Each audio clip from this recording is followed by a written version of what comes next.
असम में कांग्रेस पार्टी का क्या भविष्य है।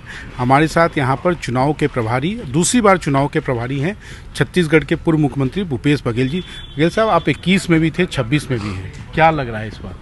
देखिए, 10 साल हो गए भारतीय जनता पार्टी सरकार, और जो उन्होंने जो वादे किए थे, चाहे नदी के कटाव का मामला हो, चाहे पुल पुलिया बनाने की बात हो, चाहे 6 जो जातियां हैं उसको एसटी स्टेटस देने की बात हो, ये सारे वादे उन्होंने किए थे, लेकिन पूरा किसी को नहीं किया। चाहे टी टाइप को टी वेजेस बढ़ाने की बात हो, ये सब जो वादे किए थे वो पूरे हुए नहीं। लेकिन उन्होंने चुनाव के ठीक पहले 40 लाख महिलाओं के खाते में 3600 करोड़ तो डाले। लेकिन वहीं वो चुन चुन के डाले। मतलब जो हिंदू मुसलमानों की बात करने वाले हेमंता विश्व शर्मा है, वो हिंदू महिलाओं की भी वो नाम काट दिया।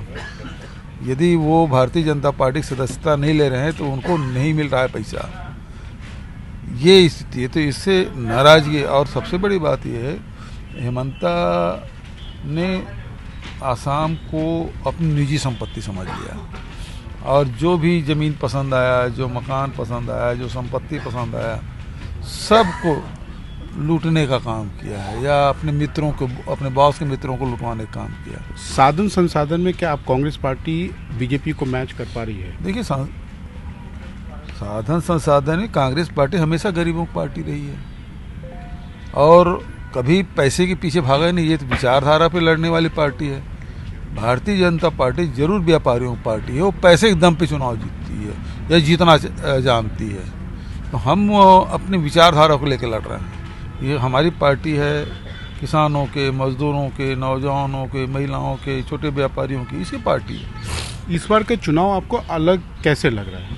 क्या आपको लग रहा है कि देखिए, कांग्रेस पार्टी का? उस समय कुछ मेजर गलतियां हुई थी, जैसे अजमत के साथ गठबंधन करना, वो हमारा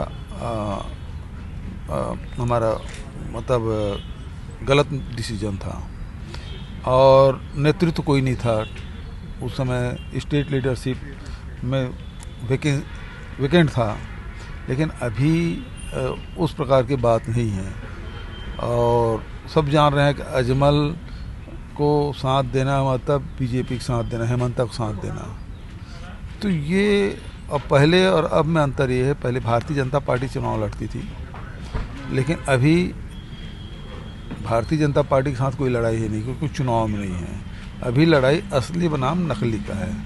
असली कांग्रेसी, नकली कांग्रेसी। असली कांग्रेस का नेतृत्व गौरव गोगोई कर रहा है, और नकली कांग्रेस का नेतृत्व हेमंता कर रहा है। क्या ये असली नकली की लड़ाई में जीतेगा कौन? असली जीतेगा। Thank you sir.